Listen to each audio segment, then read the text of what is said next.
Hello everyone, स्वागत है आपका मेरे इस यूट्यूब चैनल पर। जैसा कि मैंने बात कहा था कि अपने इस टॉपिक पर मैथ्स, जीके और साइंस से रिलेटेड कोई टॉपिकों को पढ़ाया जाएगा। तो आज का अपना पहला टॉपिक है क्लास 9 का चैप्टर नंबर 2 पॉलिनोमियल, जिसको हिंदी में कहते हैं बहुपद।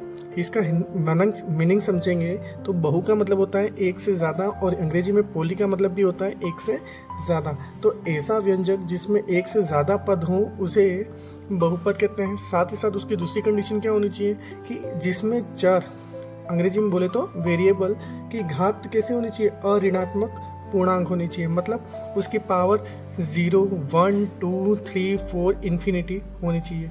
वेरिएबल की पावर कभी भी नेगेटिव नहीं हो सकती और फ्रैक्शन में नहीं हो सकती। अब दूसरी सवाल ये होता है कि वेरिएबल किसे कहते हैं। तो गणित में, मैथमेटिक्स में हर एक वो इंग्लिश वाले शब्द, उन सबको अपन वेरिएबल बोलते हैं जिनका मान फिक्स नहीं होता। Just for example x, y, z, p, q, r, इनका जो वैल्यू होती है वो हर क्वेश्चन में अलग अलग डिफरेंस होती है। हर वैल्यू हर हमेशा चेंज होती रहती है, तो इनको बोलते हैं वेरिएबल्स। इनका मान हमेशा चेंज होता रहता है। तो अपनी कंडीशन क्या कहती है कि इनकी पावर जो होती है या तो हमेशा कैसी होनी चाहिए, पॉजिटिव होनी चाहिए, या 0 हो तो चलेगी पर कभी भी नेगेटिव में और फ्रैक्शन नहीं हो सकती है।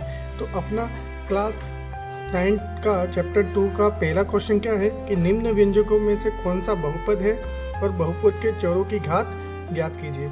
इंग्लिश में उसको कहेंगे which of the following are polynomial, find the number of the term in which the polynomial. तो अपना क्वेश्चन पहला ये दे रखा है 3x² - 5x + 13।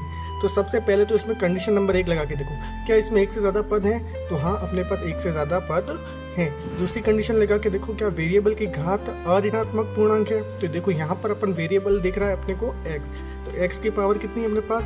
2 और -5x, यहाँ पर x की पावर कुछ नहीं है मतलब 1 है, + 13। तो दोनों कंडीशन सेटिस्फाई हो रही है। पहली कंडीशन एक से ज़्यादा पद भी है और यहाँ पर जो वेरिएबल है उसकी पावर कैसी है? अऋणात्मक है, नेगेटिव भी नहीं है, फ्रैक्शन भी नहीं है, पॉजिटिव है। तो yes, this is the polynomial.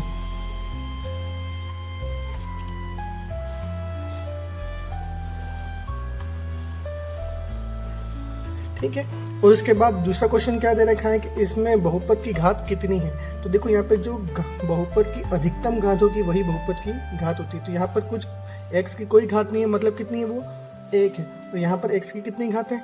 2। इसका मतलब बहुपद की घात कितनी हुई? तो बहुपद की घात हुई गई अपने पास 2।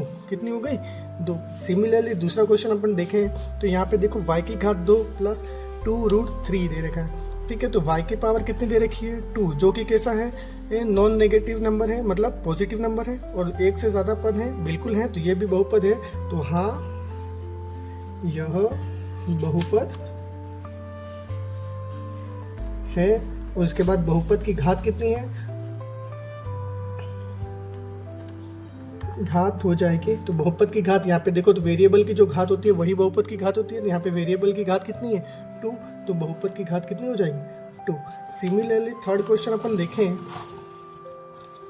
क्वेश्चन नंबर 3 क्या दे रखा है? तो थर्ड क्वेश्चन दे रखा है अपने को y + 3/y। तो यहाँ पर अपन देखें तो यहाँ पे y की पावर कितनी दे रखी है? 1। और यहाँ पे भी बट्टे में दे रखा है, इसकी पावर कुछ नहीं है मतलब 1 है। जब ये ऊपर जाएगा जस्ट लाइक इस तरह के, तो y + 3, और ये जब नीचे वाला है तो ऊपर जाता है तो इसकी पावर हो जाएगी माइनस में। ठीक है। तो यहाँ पर अपन देख रहे हैं कि y की पावर जो आ रही है वो नेगेटिव आ रही है। क्या आ रही है? नेगेटिव आ रही है। इसका मतलब यह बहुपद नहीं है। हिंदी में यह बहुपद नहीं है। ठीक है। अब ये बहुपद है ही नहीं तो इसकी बहुपद की घात भी निकलेगी नहीं। ठीक है। अब इसका तीसरा क्वेश्चन, चौथा क्वेश्चन छोड़कर मैं डायरेक्ट पांचवा क्वेश्चन अटेम्प्ट कर रहा हूँ। 2√x + √3x। तो यहाँ पर अपन देखते हैं, तो यहाँ पर इसको अपन इस तरीके से लिख सकते हैं। 2x की पावर अंडर रूट में दे रखी है तो इसको अपन लिखेंगे x की पावर 1/2 + √3x। अब अपन इसमें कंडीशन फुलफिल करते हैं। पहली कंडीशन तो वही है, एक से ज़्यादा पद है क्या? तो हाँ, एक से ज़्यादा पद है। क्या यहाँ पर x की घात पूर्ण संख्या है क्या? पूर्णांक है क्या? नहीं, यहाँ पर x की पावर आ रही है फ्रैक्शन में आ रही है, 1/2 आ रही है। इसका मतलब ये है कि इसकी जो पावर है वो फ्रैक्शन में है तो यह बहुपद नहीं है, नहीं है। तो ये साधारण सा अपन को किसी भी क्वेश्चन को पता करने में आसानी हो सकती है कि कौन सा बहुपद है और कौन सा बहुपद नहीं है। तो आज के लिए इतना ही। अगला क्वेश्चन अपन अगले टॉपिक में पढ़ेंगे। जय हिंद।